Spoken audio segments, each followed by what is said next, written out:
So we're getting creative in the kitchen today. We're going to make bird's nest macaroons. I'm here with Melissa Coleman, who writes the Faux Martha Food Blog. Melissa, nice to have you here. Thank you. These are so adorable. I can't wait to get started. But first, why don't you tell us about your blog? Because it's a great idea. Yeah, so I make everything from scratch. If it can be made from scratch, I'll do it. This weekend I made croissants.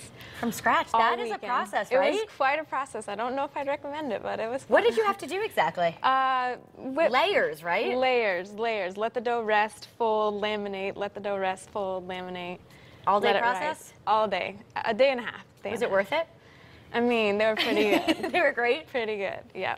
Good. All right. Well, let's talk about this fun dessert. You said it was kid-friendly. Very kid-friendly. So we'll start over here. We have 1 egg white. Okay. And we'll add a little bit of salt. I like to use sea salt. Okay. And then we're going to add honey. So a little tip I like to do is spray my measuring utensils with a little bit of oil, and it will come right out. Oh, wow. That's a great tip. Yeah, so you don't lose any of the honey. Easy cleanup, too. Very easy. And then we're going to pour a little bit of vanilla. My friend made this vanilla extract. How do you make vanilla extract? I think it's vodka and vanilla beans, and you let it sit. I think it has to mature for like 12 months. It's a long process. Well, thanks for sharing with us. Yeah. Oh, cool.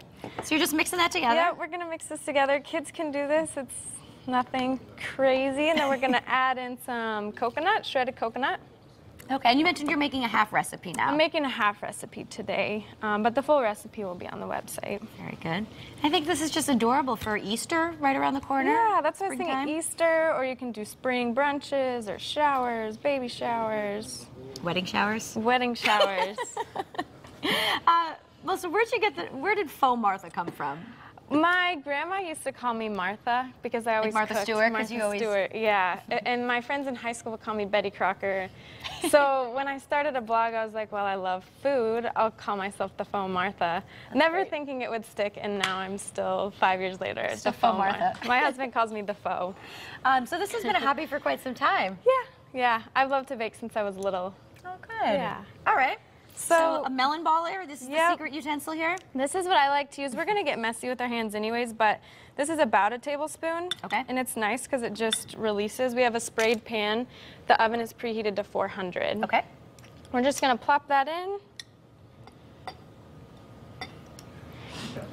Pretty easy. And they already kind of resemble a bird's nest. Yeah. And then this is the messy part, and I'm sure kids would love this. Just stick your thumb in because we want an indentation. So it looks like a little nest. And then we're going to bake for about 12 minutes. It's going to brown nicely. Another tip is you'll see these are the finished product, and you can see that they're a little bit darker than the ones that were baked in this pan. Darker pans bake faster and darker. Lighter pans bake lighter. So you should adjust the time accordingly? Adjust the time, yep. All right. But if these brown, it's great. It kind of adds to the effect, right, of a bird's nest? Right. So we're going to bake these for 12 minutes. And then once they come out, they look about like this. Okay. And we'll remove these guys. This part is not for kids. Okay. We're going to remove with a sharp knife. And they don't always come out perfect, but it's a bird's nest. They're not always perfect either, right? Yeah. So we've got something like this. Nice and cute. Oh, so cute. You can see the indentation. And then we've got melted chocolate over here. This is kind of our glue. Okay. So we're going to add a little bit of chocolate to the middle. Do you just melt chips? Is that easy to do? Just melt chocolate chips like 30 seconds to a minute in the microwave. And then we are going to add some chocolate-covered almonds. Anything in the store this year is Eastery, eggy. Just plop that in. You can put these in the refrigerator to have the chocolate harden faster, or just let them sit out at room temperature. They're perfect. Yeah. They're bite-sized. Bite-sized, yes. One bite. Let's talk about your blog. What else can we find on there? You can find, I share a lot of tips. Every week I share a tip of the week. Just, things like the pan or spraying your utensils. Where are you finding your tips? Just trials and tribulations? Yes, yes. I fail a lot in the kitchen, and I have some successes, so I share it all. Great. I bare my soul on the blog. So you have lots of recipes? Lots of recipes, all from scratch.